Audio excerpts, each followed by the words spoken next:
right. So what we're going to do is take some statistical measurements of just one wafer.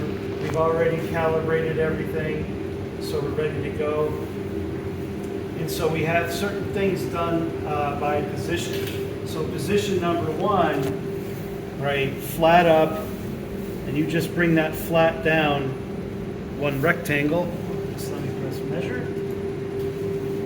Okay, so that's position one. Okay, then we move it back to the middle, which is where we normally have been doing it. That's actually position two.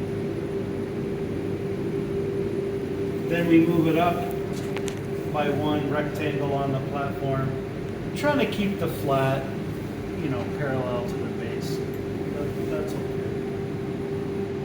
And these are rough, right? If you were to do this again, you'd be in slightly different positions, but that's okay. Bring it back, and then move it to the right by one rectangle. Take the measurement. And move it to the left.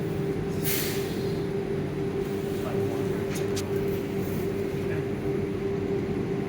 Okay. And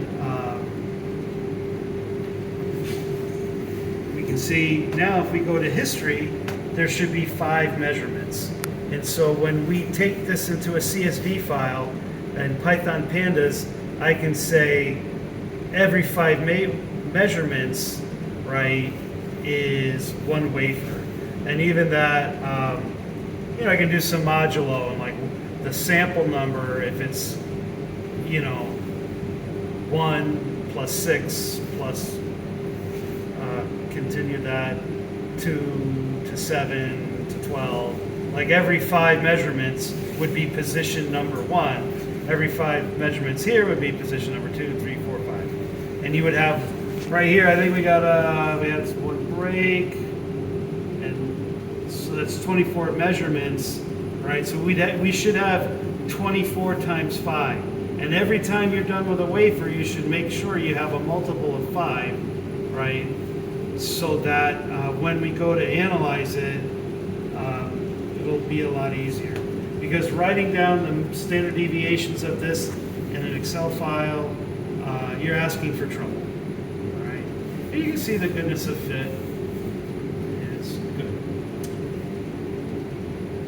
So that's basically standard operating procedure. Anytime we're measuring thickness of where we grew the oxide everywhere. All right, that's that.